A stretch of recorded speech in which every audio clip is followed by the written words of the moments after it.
Previously on Deep Six. You see one of them goes underneath his cloak and pulls a long, thin dagger. And you just hear black bread, honey cakes, poppy seed roll, apple strudel, sweet roll, butter biscuit, chocolate torts, layer cake, sliced raw. Takes the empty tray and just hits the guy in the face and knocks him clean out. I said I need to start. Thank you. Not you. He just kicks the out of him.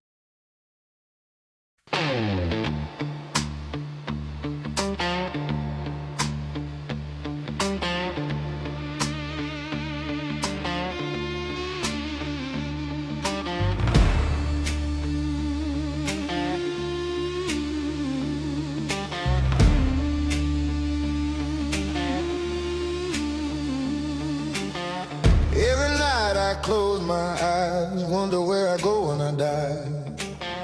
Underneath the surface I hear voices just keep on pushing me down, trying to get to heaven, but it's all hell. And every day I wake up I still wonder if I'm dead or alive. 6 feet deep, deep six, sitting in the middle of heaven and hell. And every day I wake up I still wonder if I'm dead or alive.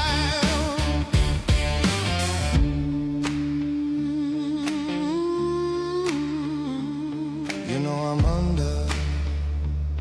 undercover, underground.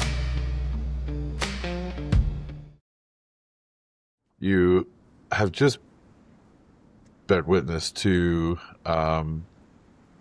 the large gift gentleman protecting his business and showing the door to some bandits, and are now sat within the cafe. And he says, that was hot. Ruby liked it. he says, "Please, friends, welcome. Let me bring you some breakfast." And he goes back into the kitchen and comes out with a large platter of not just baked goods, but also bacon and sausages and all this kind of thing. And he's just kind of dishing out to you. There's no need to order at this point because he's just kind of bringing you a little bit of everything. Mm-hmm. And the whole time he's very apologetic. He's like, "Excuse me, the place is now such a mess, and there's broken glass and blood and everything else on the floor. The other patrons have now kind of made their way out the door, waving goodbye as the two turtles head out the door. And like both of you to roll perception checks for me, please." Perception. We got +4 on it, so I got 6. I've got 9. Woo. What is my +4, 13. So, as you guys are eating, and Onyx had given you the missive before you left, so Mac and Nemessia have opened the missive and discovered that it is much like the first missive that you received, that it is encoded, and so now you know that it does have to go back to Alice to be able to decode that. But Ruby, what you notice, and let me roll for Nemessia. And Nemessia notices as well. On kind of on one of the trips back from the kitchen, you see through the kind of white linen or sailcloth shirt that this gentleman is wearing is just crimson with blood. Oh. So it looks like one of the attempts on his life earlier was a little closer than maybe what he thought, but he doesn't seem to be noticing it. And Nemessia speaks up and just kind of immediately leaps from her table with her kind of field medic background. And Mac attempts to assist her in that as well, doing more kind of mage hand magic. Bath in the club. That he seemed to enjoy at Bob's Tubs. So they're kind of distracting him. And he's, "Oh, thank you very much. I did not realize. Please, no. Finish finish your breakfast, but Nemessia and Mac are not having it. They are sitting him down and seeing to him properly. After a while, they're having trouble stitching him up. So Nemessia turns to you both and she says, I'm going to need a bit more time here. How about you two take the missive back to Alice and get her started on that. And I also I'm going to need some linens. So while you're out, see if you can source that. Linens. Okay. Damn, I think Nemessia likes this guy too. All right. So you guys heading back towards... I think probably head straight back to... Yeah, Stenny is grabbing stuff off the table and stuffing it into his mouth. Just because all this crap. Okay. All right. So you are following Stenny, who has the missive, and Stenny's just kind of trudging back towards the Gilded Mask.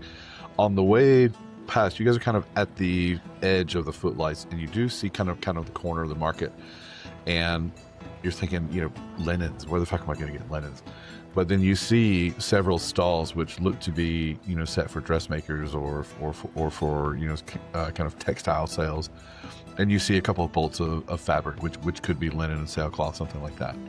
What would you like to do? Feeling naughty. I might steal some linens. Okay, so you're going over to the market area, though? Yeah, I'll go over to the market. You were in front of her. Can you roll perception for me, please? 8. Okay, so you do not notice that she is veered off. Okay. Okay. Yeah. And so you're just heading back to the guild. Just looking at it like that. All right. So Ruby, you get to the market area, and again, you've kind of seen this space before. It seems to be kind of a daily thing where the market sets up, and there are different stalls available at different days and different times. So you see several stalls which sell certainly what Nemessia had asked for, just kind of basic bolts of fabric. There are kind of lots of people around asking about different things. You see a couple people there looking at some fine silks on the far end, whereas the lesser valuable textiles are just kind of sat kind of towards the outside of the cart area. Okay. I could afford to pay for it. It's not about that. It's more just the thrill. Yeah, you do have 10 or 12 gold in your pocket now, burning a hole? No, I know, but Ruby loves adrenaline. She always needs a bit of stimulation. I'm going to pocket something, just whatever's closest. I'm going to pocket and... Okay. So all the fabric is kind of on these bolts, so it does have to be kind of cut free. Do you want to try and sleight of hand cutting some of this fabric away, or... Yeah, why not? I've got my fan, so I can... Okay, yeah. All right, so using your bladed fan, you want to try and cut, enough of this fabric that you think Nemessia would be able to make a suitable bandage or sling or whatever purpose it was. Yeah. Roll sleight of hands with advantage. Steam. Okay, yeah, absolutely. The gentleman running this cart seems to be down towards the other end. You can't even really hear him that well. He's completely facing the other direction, and you are able to remove a bit of that fabric there. Sucker! So, Don't say that. so you quickly roll that up and stow it away. While you're kind of standing there looking around, the guy really has some nice things. But further into the market, you see a couple of other stalls, which look to be of a nicer quality, and they look to be more kind of less industrial scale and more specific dressmakers, costumers, that kind of thing. Really, really beautiful. Even the tents themselves seem to be really ornately made and decorated, and they have some lovely little kind of baubles and trinkets and stuff sitting all around. Ooh, let's have a look. Shiny. Okay. Shiny. All right. Are you looking for anything in particular, or are you just kind of looking to see what they have? Just looking around, seeing if anything catches my eye. Haven't got anything in mind that I want, but I'm a sucker for anything shiny, so... Okay. And so there are a couple of different places set up and different names scrawled on, but there's kind of a bright pinkish purplish tent set up right in the middle, and it seems to have kind of a beaded or a folded curtain in the front. and it's kind of very delicately tied open with bits of kind of golden thread. But you can't see what's in that one without going inside. Yeah, but I'm intrigued now. Let's have a look. All right. So as you enter in, it looks to be a kind of a small mechanical canary sat just as you come in. And as you come in, it does kind of make a gentle, kind of almost tinny music box like sounds. As you come in, the signage of the place is set up in front of a medium-sized antique table, and it just says Stitch in Time at the top of it. And there are bolts and bolts of fabric, as well as numerous spools of thread. And you see several sewing machines, which are unmanned but constantly moving, and just ribbons and fabrics and things just kind of pulling along through as if by arcane force. So clearly this is a place which has magical means of attending to its customers, and kind of just behind a bit of kind of muslin cloth, it is, you can tell that someone's there. You definitely see the shadow of someone. Get a new wardrobe. A whole new wardrobe. So again, the wind is kind of blowing through the tent a little bit. You're just kind of walking over, eyeing some of the pieces which are set out for sale. Beautiful, beautiful things. Some almost costume, like bright, vibrant colors. It really reminds you of the time which you spent on stage. Like this very, very familiar kind of pattern work and stitching being shown just through. There are a couple other customers that are back with the person who seems to be running and owning this establishment, but they're just kind of packing away. Oh, thank you very much, and then they pass by you on their way outside the tent, and you just hear a very soft voice, and she says, "I'll be with you in just a moment." And so you're kind of half looking around, kind of half looking to see who it is that you're speaking to, and you see a familiar outline. You see someone who, again, just kind of glimpses of this person as the wind is blowing this interior curtain. And you see this person has soft cotton candy pink hair, loosely pinned, though a couple of stubborn strands seem to have escaped while she's working, and they seem to curl around her cheeks. She is a halfling female. There's a bit of thread caught somewhere in her hair, like maybe she put it there as she was working and just forgot. Her clothes are handmade, but not in a very showy way. Everything fits her perfectly. Layered textures, soft colors that somehow feel both playful and deliberate.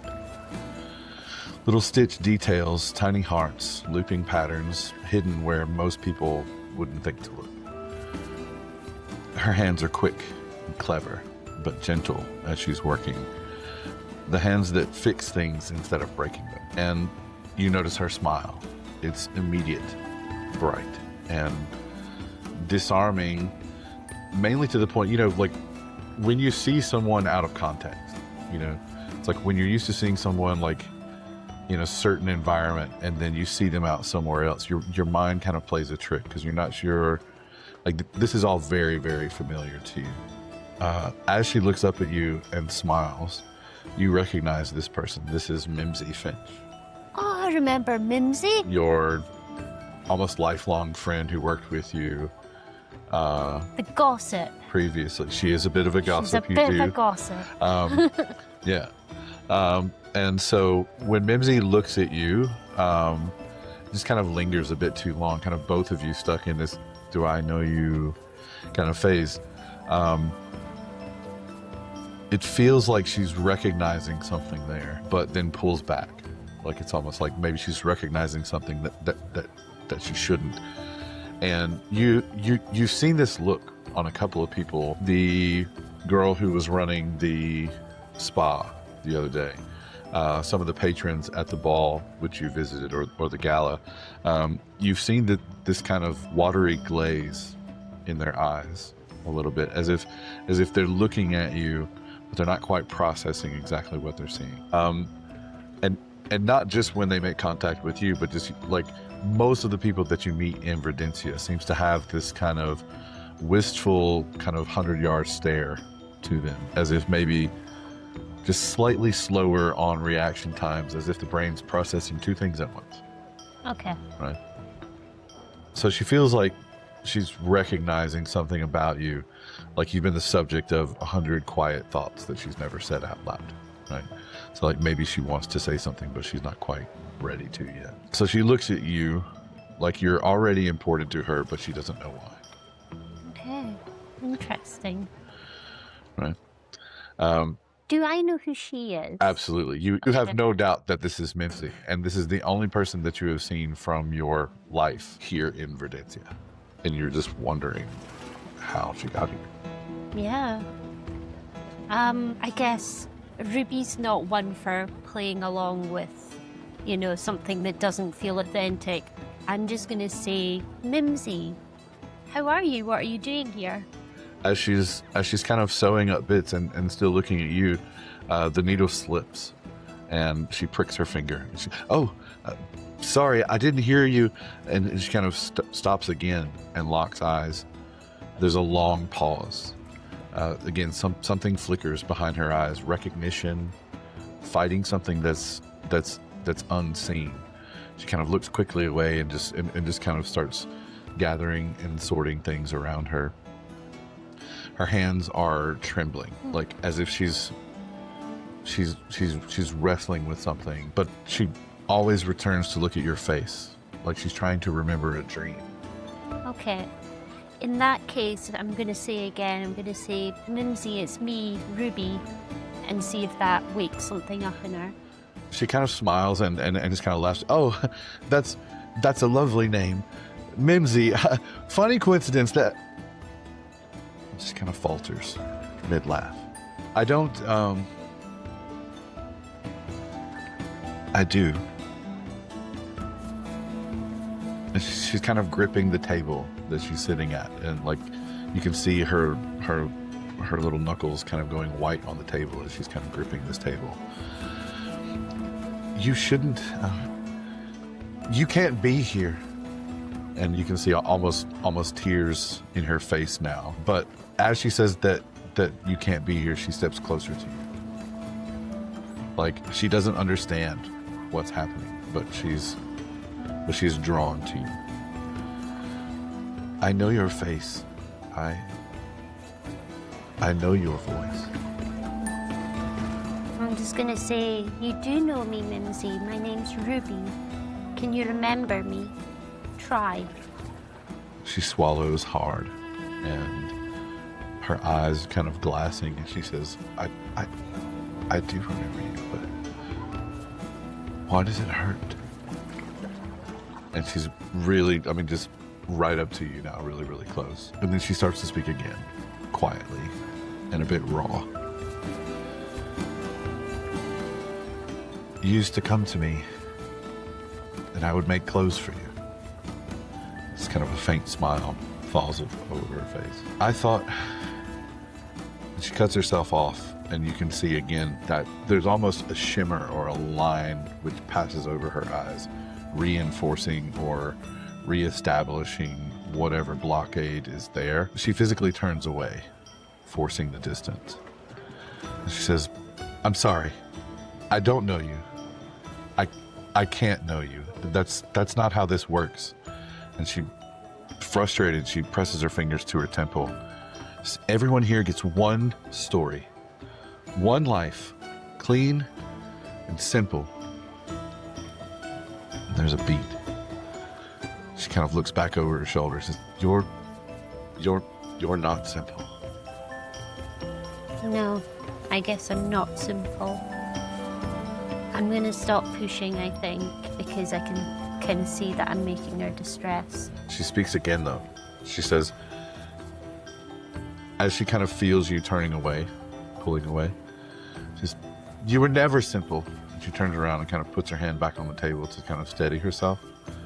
And she's breathing heavily and just fighting back tears, but one escapes, and she kind of laughs through it. And she said, you were loud, You were reckless. You never stayed where you were supposed to. She freezes. She realizes something about what she said. There's a long silence. She kind of looks down and says, I wasn't supposed to remember that. She steps closer again, this time slowly, deliberately.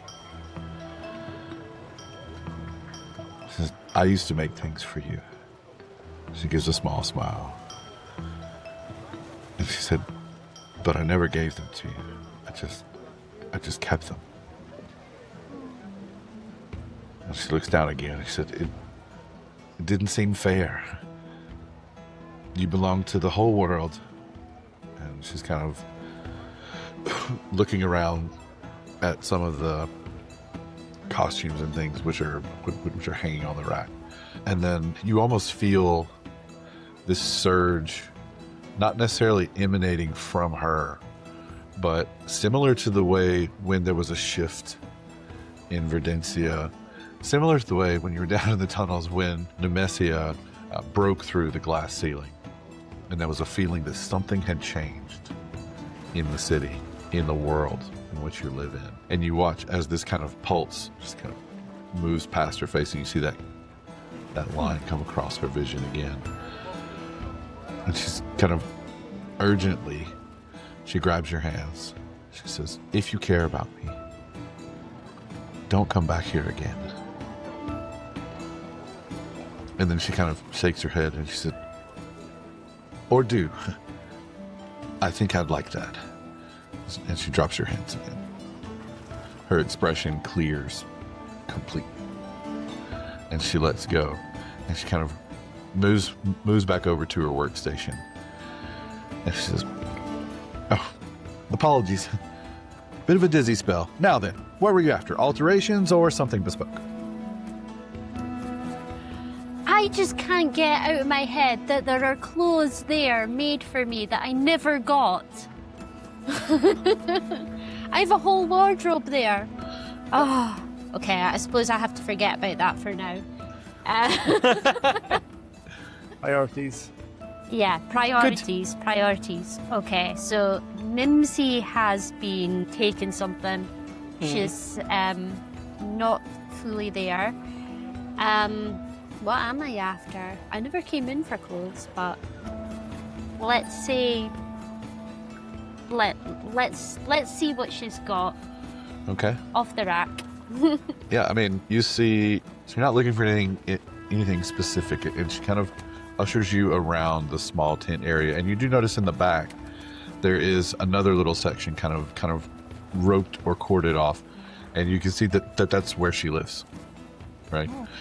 So some of these larger tents, they are at least temporary lodgings for some of these marketers which are here, and you do see like a little cot bed kind of set back there with a couple of knickknacks and trunks. You feel like maybe she kind of moves her stall around at different parts of the city or something like that. But it is kind of set up and just beyond. Roll a perception check for me. 17. All right. So you're looking around the racks, and again, it's a wide variety of things which are just kind of nice, thin summer dresses, and really inexpensive but beautifully made pieces, ranging all the way up to really elaborate stage and performance costumes. You reckon she gets a lot of business from the Footlights area, and you notice her belongings on the other side of that rope they're the same belongings that she had when you were all living together. And you notice a small trunk, but this trunk is not hers. This trunk was yours. Ooh, okay. Nothing, it wasn't anything that, that was personal to you. It was just a trunk that was used to keep clothing and costumes in before.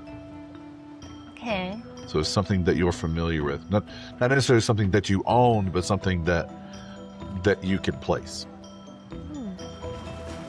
I mean, if I'm noticing that, then I really want to investigate further. Do you think Okay.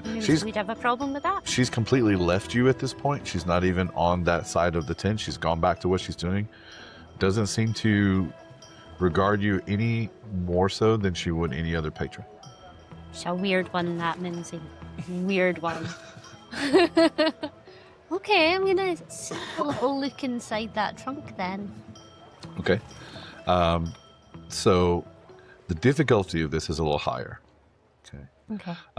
Because you have to get past the wee rope to the trunk itself. And do you want to try to open the trunk as well? Mm-hmm. Okay. So what I'll do is I'll make this. I'll give you. You do have advantage because Okay. of your skill set. And because she's not really looking at you. But it is a high threshold. Okay. Okay. So we'll say a 20 gets you everything and more. Okay. 15 gets you what you're looking for. Anything less than 15, probably not. No pressure? No pressure. 14. It's with advantage though. Oh. And does that include your bonuses to dexterity? Dexterity. Okay, let me check. I have a feeling your dex is pretty Yeah. high. Isn't I it? think it is. Dexterity +2. There you go. Okay, so you've already got the 15. Roll again and see if you can get the 20. 20. Did you really? Natural Yeah, 20. yeah. Shut the fuck up. Never invite the 20. Invite the 20, she'll get the 20. This is Alright. the rule. Yeah. Okay. Just make up for the 2 ones. I'm All right. taking you to buy a scratch card later. Okay. All right. So you make your way, just kind of duck underneath the rope, and now you're actually in her kind of bedroom area, and you're a little more blocked off, closed off, and everything. So like even if she did look over there, she might not even notice that you're in there. And you find that the chest is unlocked. And when you open the chest, sorry, I need to look for this again. What do you think is going to be, Stenny? So I think it's going to be... Yeah. What would make Ruby happy? Now, those are 2 different questions. Those are 2 different questions. What it could be, what make Ruby happy, 2 different questions. It's like the equivalent of a side drawer. And my formal whip. All right.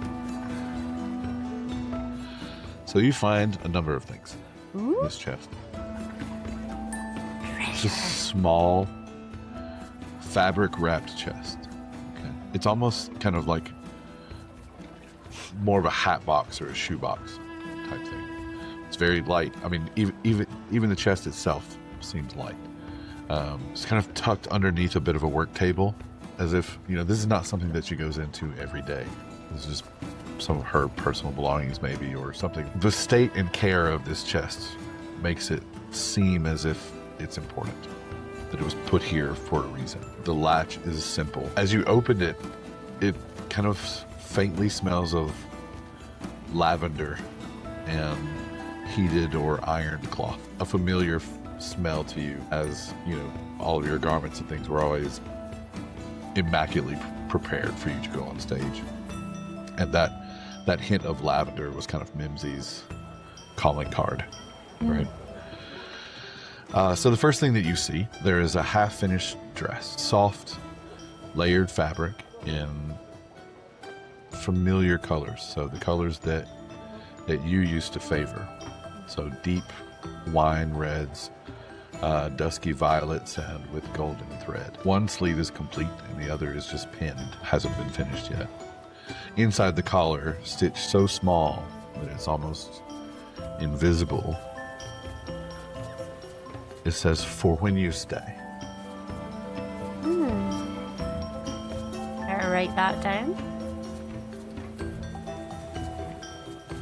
The second thing that you find is a stage ribbon, a length of silk dyed to shimmer under lantern light. It's meant to tie around a wrist or a microphone, something to catch the eye when you perform. It's something that you used on stage quite a lot. The stitching, again, is intricate, but it's uneven in places. Roll another perception check for me. 20. Shut up. I'm not kidding. Okay. You know, your time spent prior to your demise was not always an easy one. And so there are a few things which you can quickly identify that others may not. As you're looking at this ribbon, and again, the dye that is used to make it shimmer is very responsive to things, particularly moisture. And you can see along the length of this ribbon, maybe why it's been put away, you're not sure, but it looks as if it has been dampened, possibly by tears. Like it looks like someone has either used it to dry their tears or they had been crying over this ribbon. You're not fully certain of that, obviously. There's other ways, you know, somebody could have spilled something on it, but that's, for some reason, that's the first thing that pops to your mind. Because I rolled a 20. Because you rolled a fucking 20. 2 20s in a row. Okay. The universe likes you.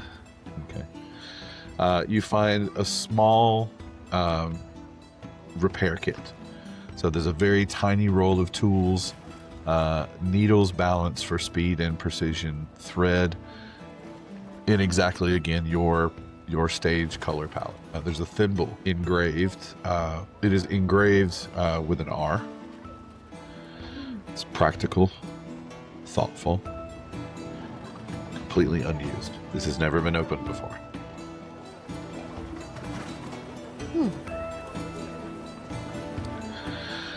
You see a pocket lining, a small piece of fabric meant to be sewn into a coat. You would have used these to hide certain things like a ribbon or a fan or something that you wanted to pull out in the middle of a show, and they were quite often adhered to and then removed and used on different garments on the stage. On the inside, again, sewn and stitched, it says "Come back safe." It's not decorative, more protective. You're getting down towards the bottom of this small chest now, and you see a letter.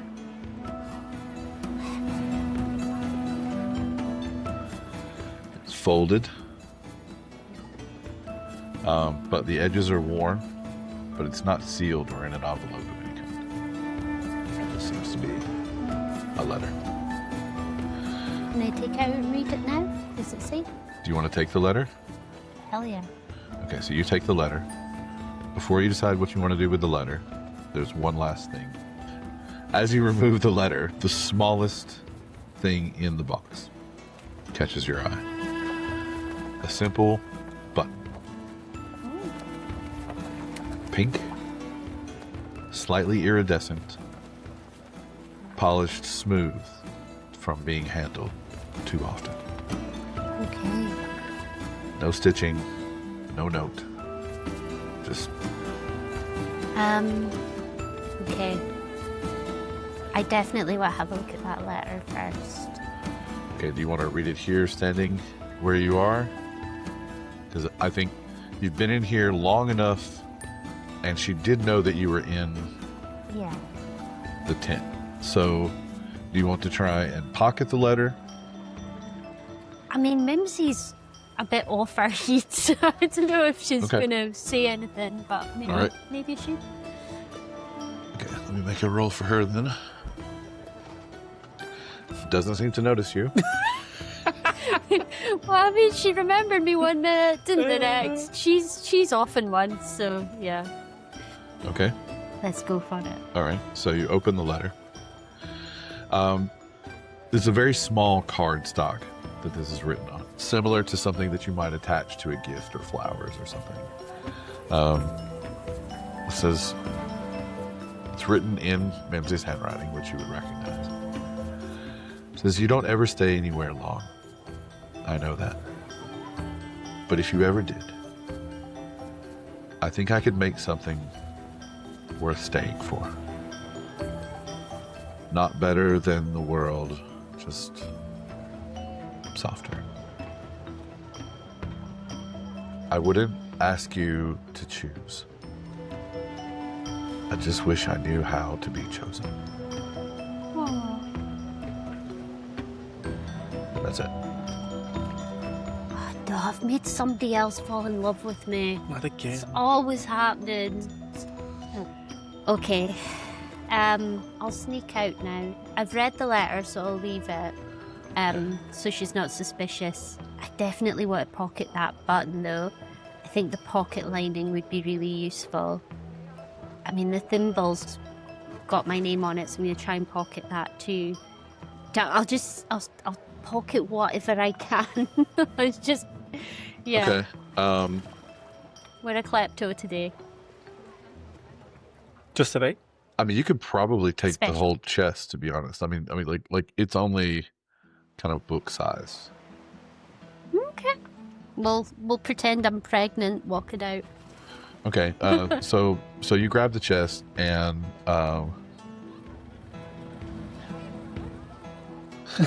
you grab the chest and walk out, and she never even turns your direction. That Mimsy. I know, right? Just yeah. Kind of on your way out the door, she's just, again, not looking at you. She's like, "Thank you, come again." Bye, Mimsy. And so you're heading back towards the Gilded Mass. Yeah, why not? Let's Catch back go up with Stenny. catch up with Sten. All right. Okay, that was fun. That was a wildest set of rolls. I know. That's my luck. Sorry, helps move the story along. Okay. All right. So, Stenny, you make it back to the Gilded Mask first, and you kind of turn around at one point, like, "Where the fuck did Ruby go?" Yeah. Hey. But you thought she'll catch up eventually. When you return, Alice is in her workshop, and she seems to be kind of crawled under or around some sort of large piece of machinery. You have, I don't know, roll a perception check. Oh no. 8.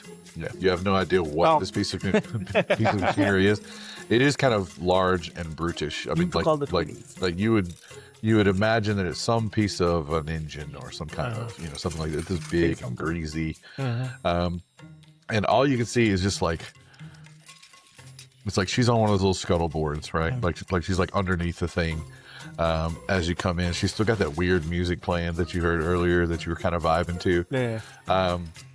And as you come in, just kind of look around. There's other bits of machines and mechanical things which are happening and going on, kind of all around. You think she's got kind of several projects on the go. As you come in, she's like, "Hey, you down here, hand me that thing over there." What thing? You look down, and she's just kind of like snapping and pointing. Yeah. She's like, "Oh, it's you. You know your tools. Hand me the left-handed flux aligner." And on this table, you see a smattering of different tools. Some you recognize, some you don't. Roll an investigation check to see if you know what a flux aligner is. Oh, it's just 8. An 8. Yep. Okay, so what do you want to do? I'm gonna pick up the first tool on the left and just The first tool on the left. Yeah. Okay, so you hand her this tool, and it looks to be kind of a wrench with a wire spindle on the end of it. And she said, "That's a triple calibrated wobble spanner. No, hand me the left-handed flux aligner." And she hands it back to you. Just the temptation to turn it upside down and give it back to her. So I put that one, so I put it back, and then I pick up the next one. I'm just gonna go through it. Okay, This thing. the next one you hand to her, Yeah. and she's like, "Thanks." And you see her kind of working the tool on whatever she's doing. And then just as you're going to kind of step away, she hands it back up to you. And she goes, "Now can you hand me the oscillating thingamajig Mark IV? The Mark IV, not the Mark V." I'm gonna start. So I'm like, So roll investigation. oh, for fuck's sake. 17. Okay, you know exactly Yeah. what an oscillating thingamajig Mark Good IV fun. looks like. Yeah. Oh, well done. There we go. Okay. Turns out I use one. Yep. So if you're going to get less feedback if you use the Mark 7. So you hand it to her, and it looks to be just this kind of rotating orb set inside two spindles. Okay, yeah. And it's just kind of making this kind of whirring noise as you hand it down to her, like. Yeah, I know. I know what it does. And then you just hear this kind of pulsing, and then it stops. Okay. And she kind of slides out from underneath, and she's just covered in grease and muck and everything else, just wearing like some kind of coveralls, you know. And she just kind of gets up, walks past, and she's like, "Thanks, appreciate it." So got like a rag. She's kind of wiping the grease off her hands. And she's going back, and she's like, "What can I do for you?" And she's got a pencil behind her ear. She's kind of making some notes on some things. Yeah, so So I look up at her. I'm like, "All right, smart girl, this is for you." I know what these little cryptic messages keep giving us. Oh, back to work again. It's going to take me some time. How long? It's hard to say. I do got a couple things I could use a hand with if you're not too busy while you're waiting. Don't. Make it worth your while. He's like, you see that I'm distressed. Well, make it worth my while. How? Trust me, everything that I'm working on here is going to make your life easier. I just don't feel comfortable making things lately. Well, I'm not asking you to make anything. I'm going to make the stuff. I just need supplies. Okay. Yeah, so realize I can do. All right. And she kind of hops down off the stool that she was standing on rather than sitting on because she's too short to get up to the counter. And she kind of walks over, pulls the stool over, just drags it across the floor and hops up on the same stool again. And she's moving things around. This is the same kind of project board that you noticed earlier with some different things. Any other guy here is all make it worth your while, and they're like, not Stenny. No. Okay. So she's kind of going through the thing, and you see again there are notes kind of scrawled on different things, and there's actually a large kind of an oily cloth which has been pinned up over some of this, and as she pulls it back, this is top secret NI6 eyes only. This is property of Alex Graythorne, genius and slightly underfunded artificer. And so she's looking through different things, and she's kind of reading some things on a list out to herself. She's, okay. Arcane Dynamo Core. No, not going to be able to find that. Titanium Axle Rods. Probably not going to find that either. Soul Glass Driver's Seat. No. We don't need that yet. We'll see. Aha. And she pulls one of the cards out. And she said, and she goes over to the map, and she kind of points to a location. Okay, so she turns to you and she says, "Sam's. Okay. Sam's used to have the best astral seafood chowder you've ever tasted in your whole life, but unfortunately they closed. But lucky for us, I don't need chowder. What I need is Sam's cauldron. Okay." So this is where he used to be. I'm pretty sure when he left town, he didn't take anything with him. His place is boarded up, but get me that cauldron. I need it. Just a cauldron. That's all you need? Just a cauldron. Okay, smart girl, I'll do it. All right, great, thanks. I'll put this through. I'll put the missive through for you, and hopefully, by the time you get back, we'll have everything we need, and then you'll have something you need, and I got something I need. Oh. But I'm gonna leave, so I'm just gonna turn on my heels and head back out to try and, Okay. All right, so you meet Ruby all the way. on your way back Cool. out. Ruby kind of comes into the green room of the Gilded Master. You're holding that chest in front of you. All right. Just looking at the chest going, how did you come back with more stuff? Eyes up here, mate. I can't. I'm a gnome. My eyes are always at the same height as everything else. Fair. It's fair. Yeah, right. Alice has done the thing, so we have to go and do a little job for her. Okay, I'm just going to put this box down. I will tell you on the way what just happened. It was weird. Okay.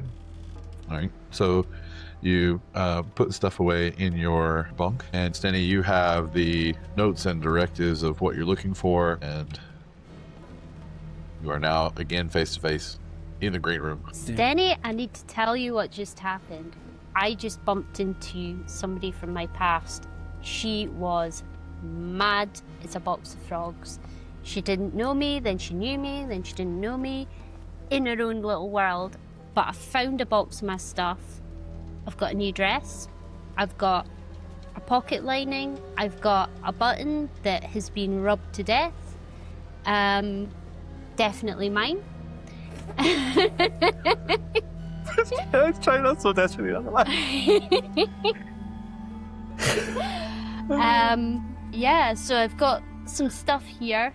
What's your story? What's your story? Smarko says we gotta get her something. It's Cauldron. It was down in Sam's. Okay. So she says it's near the dock. She gave me this. She'll show you the note. I'm gonna go. She says she's gonna give us something. I don't know what it is, but you know, Nemessia and the tall one are busy. So let's. What do you think? We do this? Yeah, let's do it. Go on then. Ready for your first review adventure. Are you saying that as Ruby? Yes. It is both. Yeah, so like it should be simple. So I think we're just gonna head straight out. Yeah. Okay. All right. So you head down towards the docks area again, past Bob's Tubs, and further into the industrial part of the docks area. Smells of hot metal and burnt oil, distant metallic groaning as if ships are being repaired or seen to. Flicker of blue-white light from below street level. Loose grates reveal further descent beneath the city streets. And there is, as you're kind of coming down the main thoroughfare, the road pretty much ends, and you're almost in this sort of large workman's yard, a bit of an abandoned foundry sub-level to this part of the city. The air grows thick and wet. The walls of the buildings around you sweat condensation. It smells faintly organic. And true enough, eventually you do make it to the area of the district that Alice pointed out to you. And as described as well, there's a sign over the door which says Sam's. And it looks to be like, you know, this was not a fine dining establishment. This was a place where workers would come to eat, and, you know, it was kind of a pop-up situation.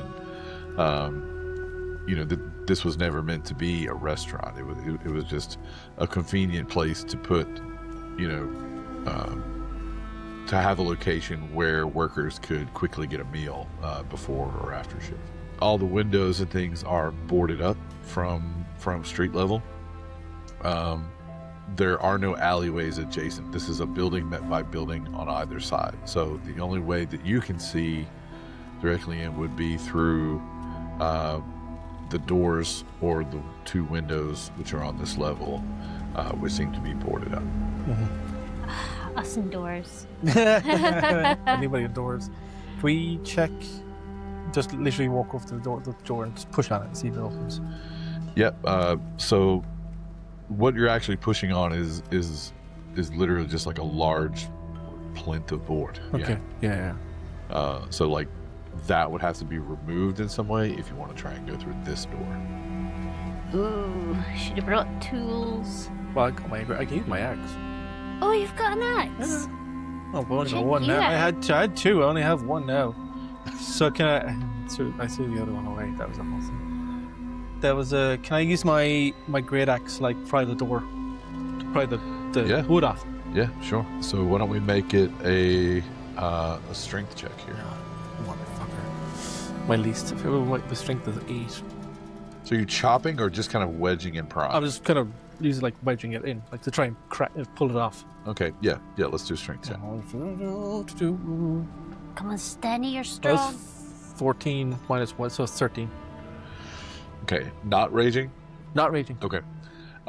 Yeah, so it like you do manage to wedge it in, and you feel, you know, kind of the nails and stuff begin to pull away, but you're not strong enough quite to pull it fully from the door. So I'm looking at Ruby. I'm looking at Bunny. Help me. Okay, let me see if I'm strong, which I don't think I am. -1. Okay, I'll have a go. Yeah. So can we get Ruby, but kind of come up behind me as well and put her hands on, because it's a great axe, it's like that. You know, it's big. Okay. So you can help to try and. All right. So why don't we just say, since you're still the primary on this, so roll it again, but because she's helping, I'll give you advantage on this roll. Oh, okay, cool. Oh, it's 11 minus 1 is 10. Oh, it's 10. All right, yeah. I So it fucking hate this game. It is not budging, but you do manage to pull the board slightly away again. It's just kind of like it's almost like maybe the nails have been hammered down from the other side as well. Okay. So you're really having trouble with this door. But as you kind of pull back, roll a perception check for me. Oh, 20. Okay. You didn't take all the 20s. You know, you're not making a lot of noise as you do this, No. but you do feel like you heard something from the inside of the building as well. So you heard either, you know, could have been maybe something was propped against the door on the other side, and when you went to try and pry the door, that it pushed something over, but it just sounded like something being moved across the stone floor. Okay. Ooh. Yeah. Rabbit, I think I heard something. How about you? Can you use your? I don't know. This is a bit sensitive. Can you use your big ears and put them against the door and find out? I don't know if that's insensitive. You want me to listen in? That's the one. Can I do that? Can I Maybe a pretty sensitive. vacuum my ear to the door and?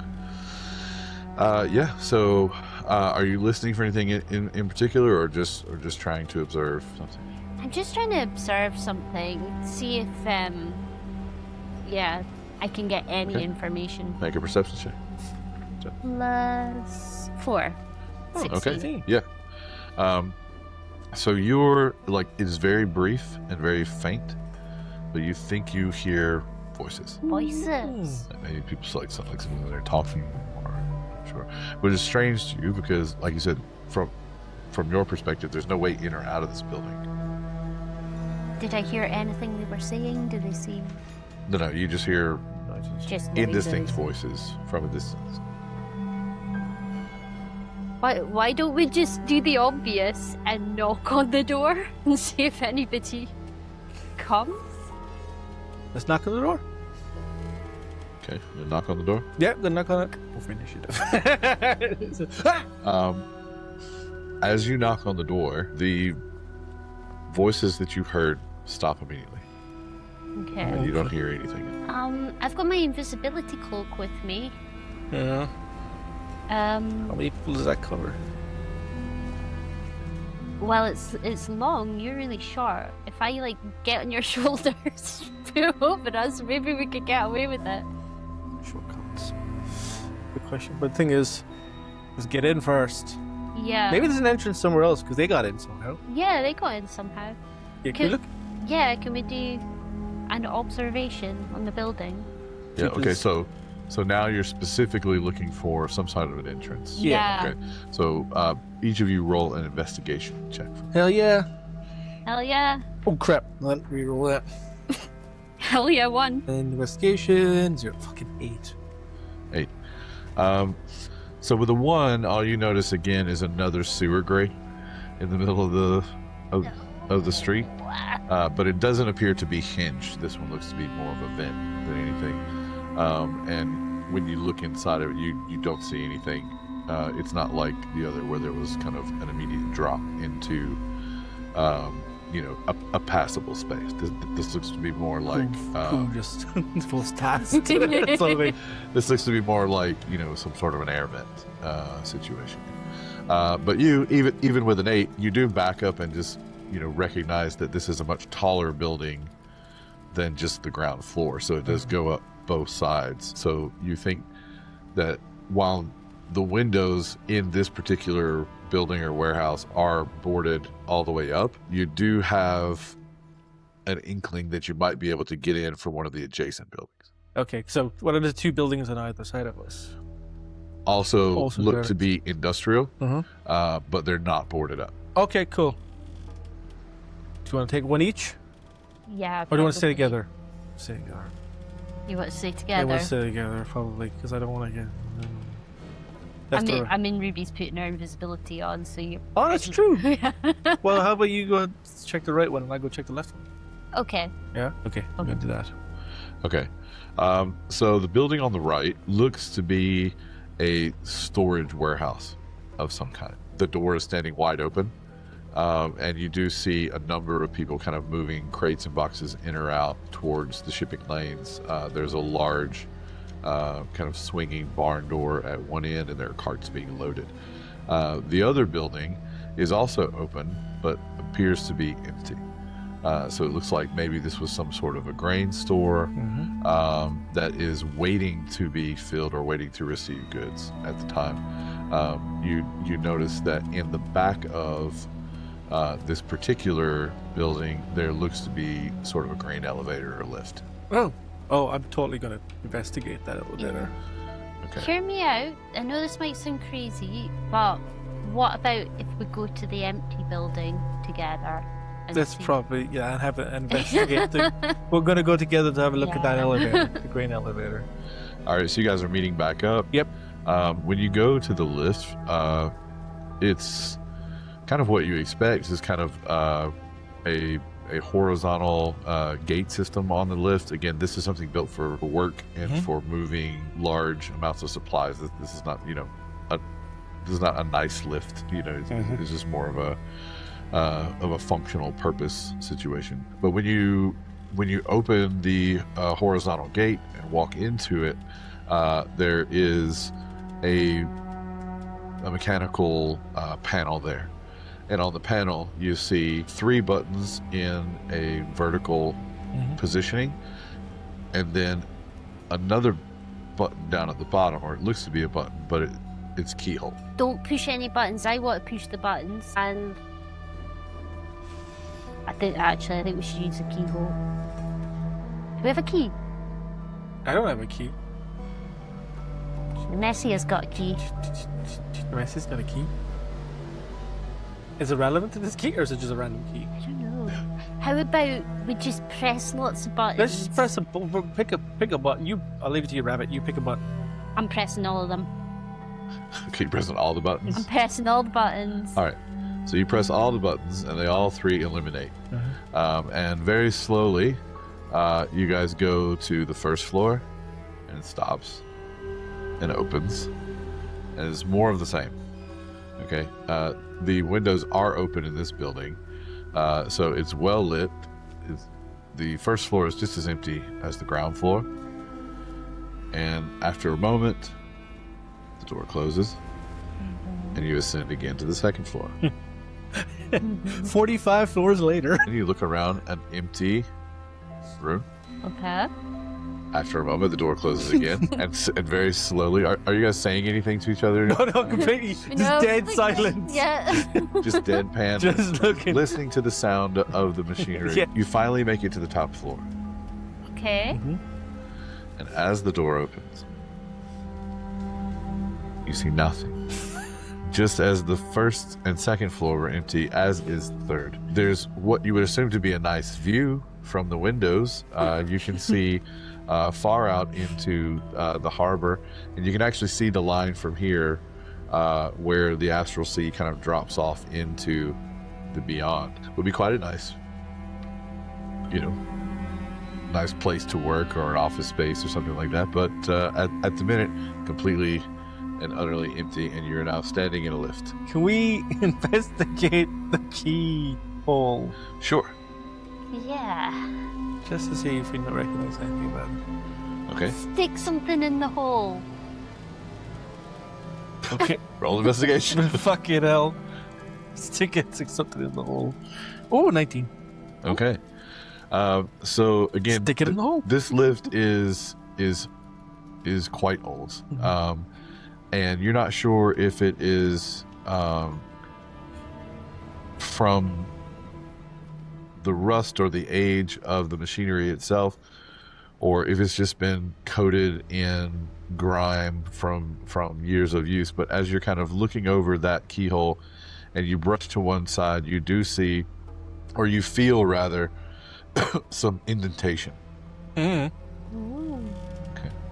So you don't see what it is, but you do feel like there's a symbol underneath the area just to the right of the keyhole. Okay. Can I just clear it away? Like, is it? Yeah, you can try. Like is it? with your thumb, Yeah. you're not able to brush it away. Okay, no problem. Yeah, but it does feel like there's a symbol underneath it. Yeah, you can feel the symbol, but you can't tell what it is just by looking at this point because it's too dirty. Yeah. Okay. Da-da-da-da-da-da. Need a wet wipe. Can we investigate the lift and have a look around and see if there are any symbols or anything that catches our eye there? Okay, roll a perception check. Oh. 7 plus 4. 11? Okay, so you don't notice anything about the lift itself, but the floor is not solid. It is a graded floor of the lift. So you can see the entire shaft of the lift, and it would appear to go further than what you have risen. I can feel it. I can feel the symbol. Can I understand what it is if I just kept up to like arcane or something like that? Just Roll an intelligence check. gonna shake my dumb intelligence. 10. You do feel like it is a symbol or a picture rather than any kind of lettering. Right. Okay. But it is quite old and worn, so you feel like you're not able to really tell Get the what details that from it. picture is. Okay. So you're going to need to have some way of either revealing or cleaning off the symbol or transferring it somehow. Stenny pee on it. I've said for years, my pee is great. It's not that good. I've got a water skiing. So we all start with one anyway. Can I try using water? I thought you said I'm good at water skiing. I was like, Oh yeah, no. I was like, how the fuck is that going to help me right now? Listen, you're the DM. You just make it happen. You make this That happen. is Okay. your burden to bear. I will. If I say water ski to fucking fix this shit, you make me fucking water ski, and you shut off cryptic ass. All right. So, you- yeah, I'm gonna use a bit of the water ski on basically on my shirt to trying to Okay. rub it away. So there's just water in it, so that's clean water. All right. So we'll make that a dexterity check. All right, cool. Da-da-da-da. Oh well, I was 18 anyway, so yeah, 19. So you have to work at it, but after a while, it does come away, and you see a familiar symbol. Oh. And it is the image of a woman holding an urn of water Oh and yeah. pouring into the basin. Is that another coin? It's not on the coin. No. But that's like the whole thing. I don't remember that symbol. Was I there for this? You've never seen the symbol. Oh, okay. Is this the key to the shitty that I got from It is- Bannock? Yeah. Yeah. It appears to be the symbol of the aqueduct system. Yes. I do remember this key. Oh, I've actually written key to the shitty. Because I assumed that it was not a real thing. Nope. So I remember this. I take out the key. And I turn around so you can see the symbol on it. and I go, for God's sakes, Stenny, you are. Plug it straight in. Or you even keep Yeah. talking. And just So- turn it. Yeah, so it works. And the lift begins to slowly ratchet itself down all the way to where you began, and then continue Nice. from there as the light around you darkens. Because while the floor is graded, Uh-huh. the roof to the lift is not. Yeah. So as you leave the well-lit areas above and descend into the sub-level of Nice. this building. And all right. Stenny, as you guys are descending and that last bit of daylight escapes the lift, it dawns on you that the last time you were in an industrial lift like this was the night of the accident. And so for a moment you're taken to that place. So it's darkness, but not emptiness. It hums, low, resonant vibration, like breath moving through ancient stone. You're standing, or you think you're standing, looking down at your hands, whole, unscarred. There's no mask on your face, no weight. Across the chamber, you see another Stenny. Now it would appear you are watching yourself from a distance. Smaller than you are now physically. Focused, alive with curiosity, as you once were. Devices set all around you, as well as your friends and colleagues, working together in unison. Brass arms twitch and adjust, lenses whir into place. Your creation. The machine dominates the room in an intricate cathedral of pipes, tuning forks, and rotating glyph rings. It sings in broken tones. Not music, but language. Ancient and wrong.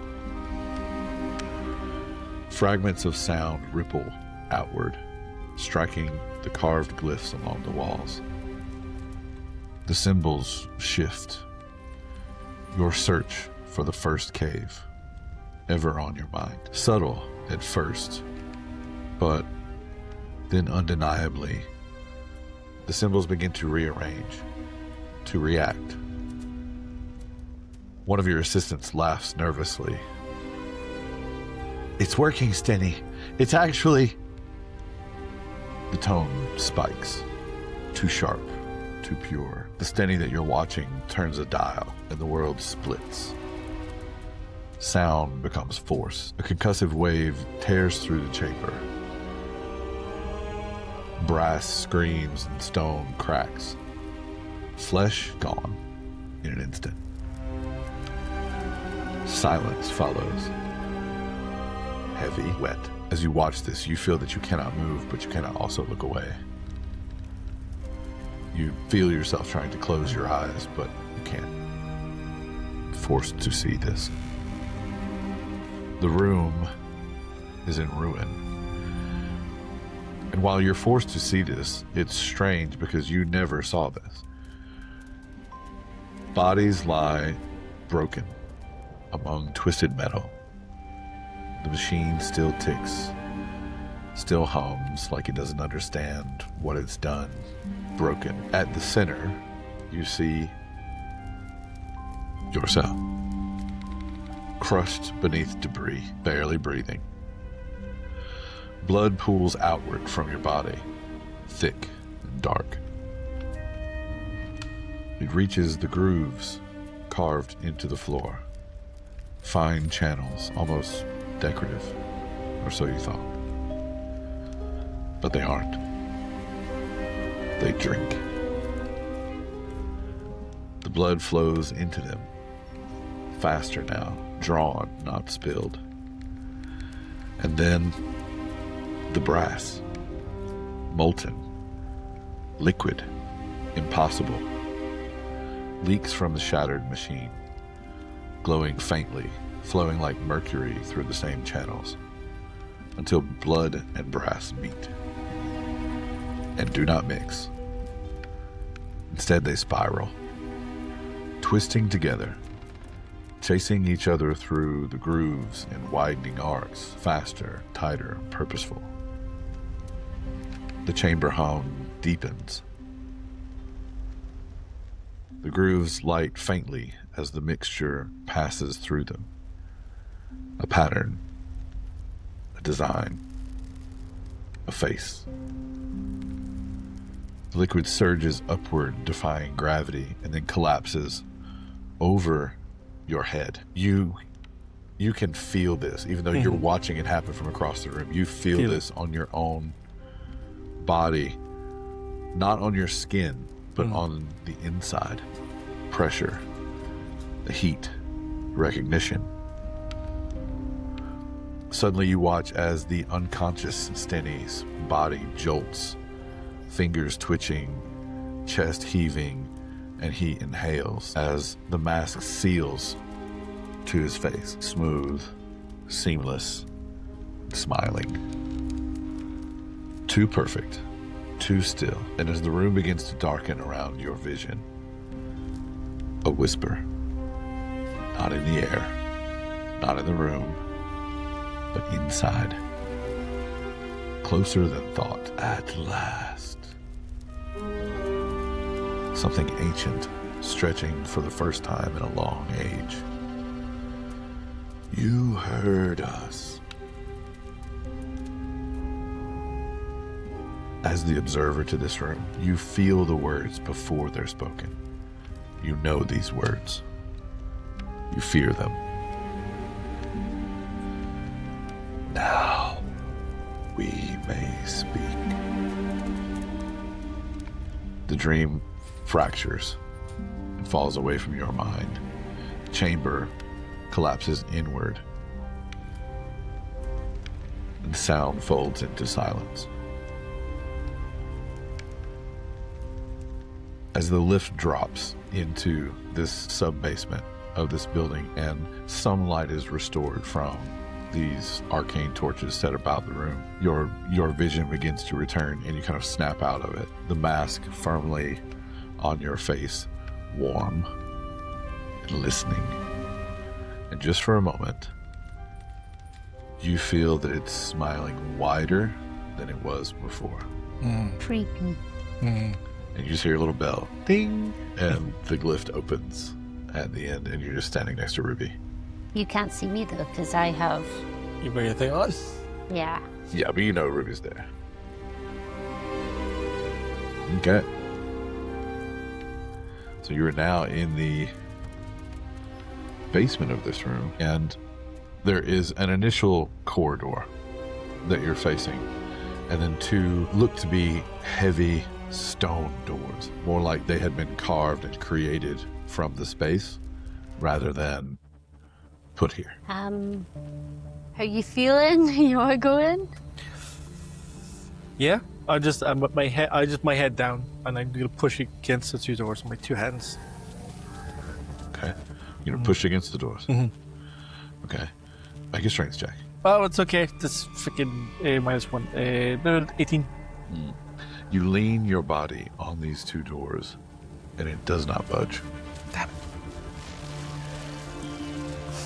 3. Thank you. Unfortunately, your assistance does not contribute to this action. It does not budge. Roll a perception check. 8. I can perceive. Yeah. Huh? Yeah, you're both standing next to the door. Yeah. You might as well. 19 plus 4. 23. Okay. So you actually overhear again the same voices that you heard earlier, but you're close enough now that you can make out a little bit of what's being said. So you hear one voice that says, "Sight without form, voice without throat, we give what was never ours." And there's a moment. You hear tools whirring, similar to what you heard in Alice's workshop on a number of occasions. You hear other voices. "The signal grows stronger. It hears us now." And then the original voice, "No, it sees."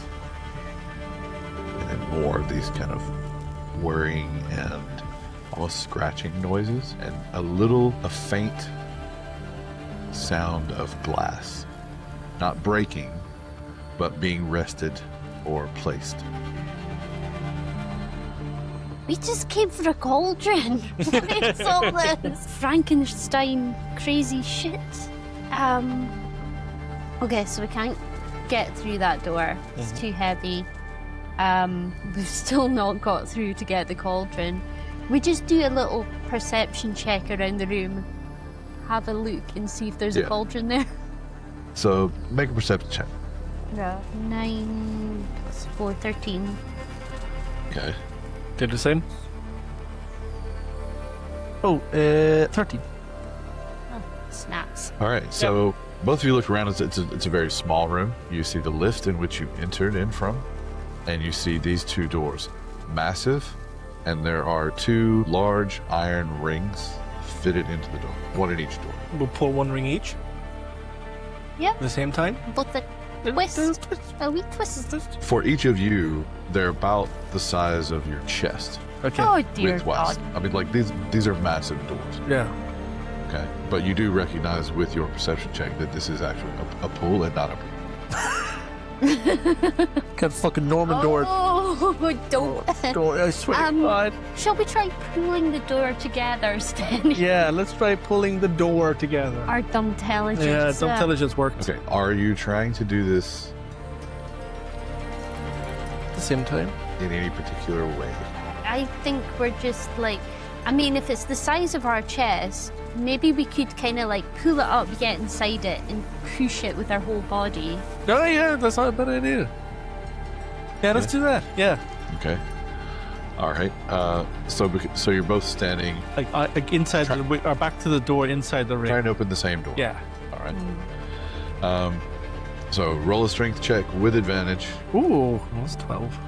Nice. 0. Okay. So we'll say collectively, slowly, the door begins to open, and I will What are we getting ourselves in? find my d20 that I've now lost. The big one. Button. Who's got the button? Yep. Same one that I always use. There it is. Aha. Okay. This great stone door, which is about 2 feet thick, right, begins to slowly open, and just kind of moves along this sandy sub-basement floors. You hear the same voices as before, but now you both hear them. Yeah. Okay. These shells empty, but something lingers when we drain them. Residue of purpose, thought without soul, perfect for translation. And as you peer around the door, firstly you see 3 figures facing away from you. They seem to be focused on an object in the center of the room. There's a massive iron cauldron, easily large enough to bathe in. Its surface etched with old runes and newer carvings then scratched over them. Okay, so it looks like this has been repurposed in some way. You see an almost devilish looking face which has been carved into this, but that looks to be older, right? So that looks to be the original structure of this cauldron, and that has now been crossed, or the eyes have been crossed out. Okay. With, you're not sure, chalk or by some means that they have disfigured this cauldron, and on the forehead of this demonic looking face is drawn a single eye. An I or an L? An eye. Definitely an I. An eyeball. Oh, I didn't really catch on. I was like, Okay. More than that, so you see these 3 figures kind of huddling around. A couple of them have what look to be scientific instruments. The other ones look like maybe they're carrying vials of some sort of liquid, which seems to be glowing. Kind of a bright white, luminescent light emerging from these. They're black cables which snake from the rim of this cauldron, and they're driven into the body of what appears to be a broken automaton. oh, Okay, so you've seen these around town doing menial tasks, punting the boats around the Styx as travel, but this automaton seems different. It seems larger and older, a mixture of both stone and steel. But its chest cavity has been opened, looked to be by force, and it does not seem to be resisting in any way, but it does appear to be awake and just kind of it's staring directly at both. God, what have we got ourselves into? towards the cauldron. Could have bought a cauldron. I think, did you upset Alice or something? Did she want to kill us? I don't think. What'd you do to her? What about these guys in? There's. I think you should hide, Stenny, because they might see you. I've got my Oh, yeah, you got your invisibility invisibility cloak cloak on. on. Maybe I could do a wee tippy-toey round. Let's have a look. Yeah.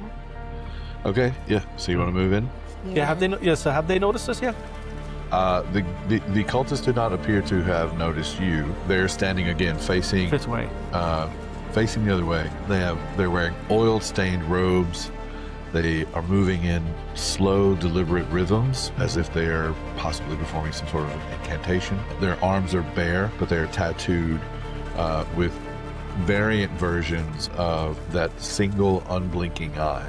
And you recognize this eye from the depiction that that Mac had etched or sketched from the crime scene outside of Wainwright's Manor. Doesn't bode well, does it?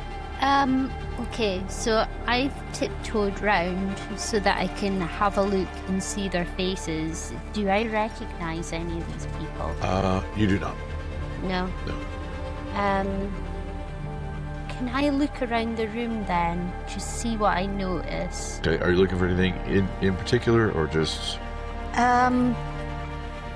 Just anything in general Okay. might be useful. Okay, so roll a perception check.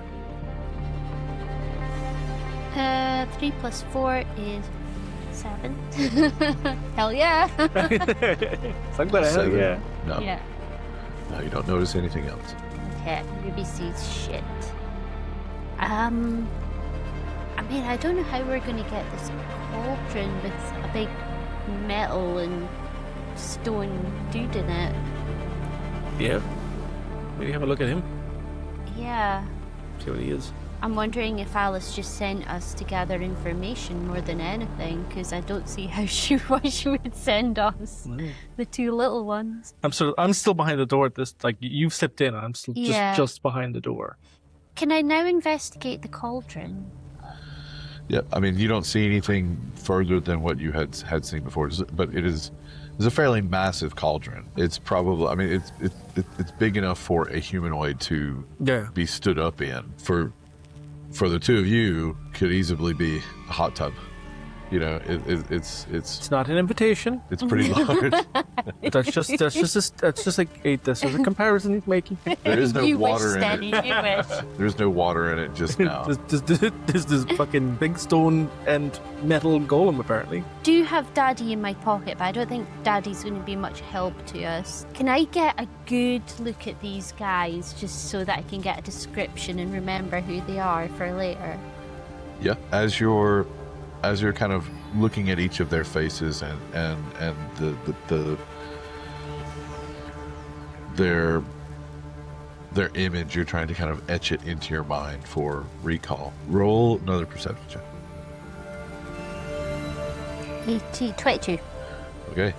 As you're kind of looking over their tattoos and things, the open, lidless single eye twitches on one of their tattoos.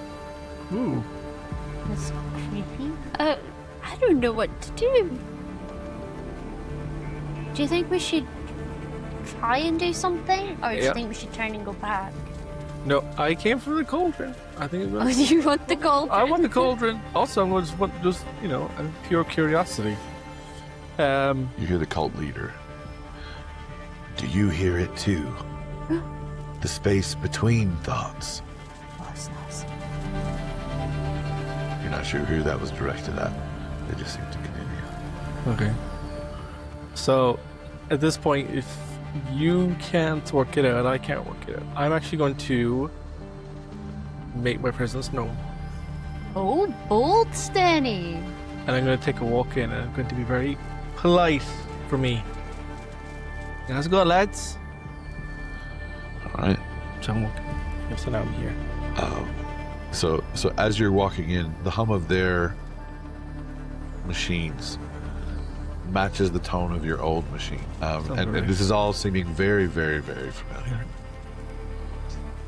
the resonance that is coming from this cauldron, it's familiar to the point where you almost feel like you can understand it. Yeah. If you wanted to try and focus on it, then you might be able to. Okay. Well, that's definitely what I want to do. I want to focus on resonance and see if I can tune into it. Okay. Somewhere. So, kind of two things are happening here. You're listening to this sound as you're seeing, almost in slow motion, as these guys are kind of turning towards you to see who had spoken. And as they turn towards you, you see that several of them are tattooed also on their head and face, but that the one in the center, the one who seems to be leading this, has that eye tattoo more prominently in the center of his forehead. And you see it again, as Ruby had seen. You see this eye tattoo widen, as if the pupil dilates, as if it is seeing you. Yeah. And you realize at that point that the person leading this as well has had both of his actual eyes gouged out, and they're just empty sockets. Fun. And you hear in your voice, or in your mind, you hear closer. And I need both of you to roll initiative, please. Oh no! Okay. Alright. And that brings us to the end of this episode of Daggers and Drams. Thank you for spending your time with us, whether you're listening on your commute, painting minis, or rolling dice at your very own table. If you enjoyed the episode, please consider liking the video and subscribing to the channel, or following the podcast wherever you listen. We'd also like to give special thanks to everyone who helps to make this show possible. Your support means more than you know. If you want to keep up with us between episodes, you can find Daggers and Drams on YouTube, Instagram, and other platforms. As always, thanks for being a part of this journey with us.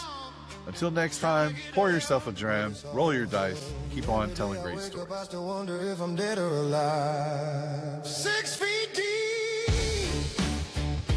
deep 6, sitting in the middle of heaven and hell. And every day I wake up, I still wonder if I'm dead or alive.